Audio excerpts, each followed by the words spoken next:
大家好，今日我哋傾下聖經入邊一個非常有形嘅數字。呢個數字呢，成日都會出現，有時代表審判，有時又象徵住全新嘅開始。冇錯，我哋就係要嚟解開呢個神秘數字40嘅秘密。你有冇諗過，點解偏偏係40日40夜？喺申命記入邊，呢個唔單止係一個時間長度嚟嘅，佢係一個充滿戲劇性嘅關鍵數字，甚至可以話直接關係到成個民族嘅生死存亡。好，但要點樣解開呢個謎呢？呢個係我哋今日嘅路線圖。我哋先嚟睇下摩西經歷過咗2個截然不同嘅40日，呢樣嘢好重要。之後呢，我哋會睇下呢2次到底差喺邊度，再將範圍擴大，睇下成本聖經入邊40呢個數字出現咗規律。最後我哋就能夠捉到佢真正嘅核心意義啦。我哋就由申命記第9章摩西嘅過失開始講起啦。好，我哋直接進入故事。想象一下，摩西呢位老領袖正對住以色列人講嘅，佢哋就快要進入嗰塊夢寐以求嘅應許之地啦。結果摩西一開口就俾佢哋喺一記當頭棒飲。佢話：你哋咪搞錯啊！你哋入得去根本唔係因為你哋有幾乖幾睇，純粹係上帝嘅恩典。跟住佢就提到咗第一個40日。你聽下呢句說話：40日40夜唔食飯，亦都唔飲水。我哋天啊！呢個根本唔係正常人可以做到嘅，係咪？呢種係一種完全超自然嘅狀態。佢喺西奈山上領受上帝親手寫咗約，成個人可以話就係靠住神嘅存在而活落去。單單係呢件事本身就已經係一個神蹟嚟噶啦。但係最諷刺咁噶啦，就喺呢個神聖嘅40日快要結束嘅時候，山上摩西正喺度領受上帝嘅律法。山下發生嘅咩事？百姓們等唔切啦，居然做咗一隻金牛咁，仲圍住嘅狂歡敬拜。呢樣嘢真係太離譜啦！等於話嗰份契約都仲未送到佢嘅手上，佢哋就已經將佢撕毀咗。呢種強烈嘅對比，真係將人性嘅軟弱同埋背叛赤裸裸地揭露咗出嚟。呢場突如其來嘅背叛，令到成個情況急轉直下。但摩西點算好呢？佢唯有即刻開始喺第2個40日。但係今次呢個40日性質完全唔同晒啦。如果話第一次係充滿榮耀同啟示，但呢第2次根本就係充滿咗絕望同埋痛苦嘅懇求。而搞清楚呢兩者之間嘅巨大差異，就係我哋解開40呢個數字之謎嘅關鍵。好，但我哋先去仔細睇下第一次嗰個充滿啟示嘅40日，佢到底代表咗啲咩意義？喺我哋繼續講落去之前，你一定要先了解盟約呢樣嘢到底有幾重要。佢唔係嗰種我哋平時簽咗普通合約。你可以將佢想象成一個國家嘅憲法，甚至係婚約。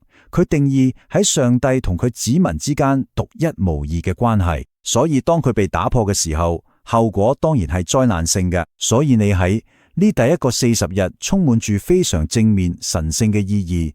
佢代表一個完整嘅由上帝親自主導嘅啟示週期。佢喺度為成個國家嘅誕生打下最重要嘅法律同屬靈根基，一切都睇落嚟美好。然而故事嘅轉折點噶啦，當摩西睇住呢2塊神聖嘅石板落山，見到佢竟然係百姓圍住金牛嘅瘋狂崇拜嘅景象，怒氣到不得了，直接將石板往地上一摔，摔到粉碎。呢個動作可唔止係佢喺度發脾氣，呢個係一個宣告，一個象徵。完啦，盟約被撕毀咗，所以佢別無選擇，只能轉身開始喺第2次嗰段充滿痛苦嘅代求之旅。你睇下呢個比較，就知呢2次40日有幾大嘅分別。第一次嘅目的係領受律法，摩西係充滿信心站企喺上帝面前。但係第2次呢，目的係拯救百姓，佢嘅姿態係成個人趴咗地，成個焦點由神嘅啟示完全轉移到人嘅罪惡。一個帶嚟咗立國嘅法版，另一個卻只換咗佢免於毀滅嘅赦免。我想請你特別注意俯伏佢哋呢個姿態，呢個唔係我哋一般嘅嘢禱告咁簡單，呢種係一種完全冇投降，一種豁出性命嘅懇求。佢就好似將自己變成一道人牆，擋咗上帝嘅憤怒，同呢群背逆嘅百姓中間，幾乎係用自己條命喺度賭，替佢哋承擔後果。好，講到呢度。最有趣嘅部分嘅啦，摩西呢2次驚心動魄嘅40日，其實並唔係單一事件。當我哋將眼光放大到整本聖經，你會發現40呢個數字好似有種魔力彈不斷重複出現，形成咗一個非常獨特嘅模式。你睇下挪亞世代嗰場大洪水落咗幾多日？40日係為咗潔淨大地。以色列人喺曠野兜咗幾耐？40年，係為咗預備佢哋。先知以利亞行咗40日至重新得力，甚至連耶穌都冇曠野禁食嘅。你估啱噶啦，40日面對試探，你見到呢個規律未？40呢個數字總係同一段關鍵嘅考驗、淨化或者轉變時期緊緊擔綁埋一齊。所以講到尾，呢個數字點解咁重要？你不斷出現，背後到底藏住啲咩更深層嘅含義？關鍵就喺呢度啦。當你喺聖經入邊見到40呢個數字，你唔可以只係將佢當成一個數量詞，佢其實係一個符號，一個信號。話俾你聽，注意啦！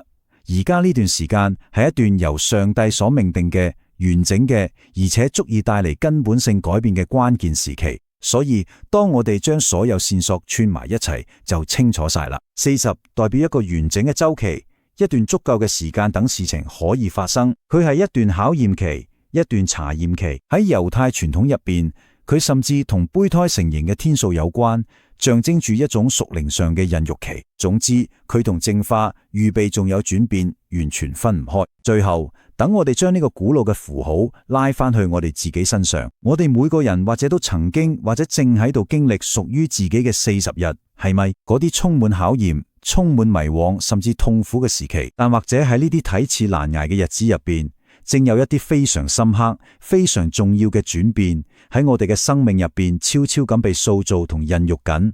呢點好值得我哋好好睇下。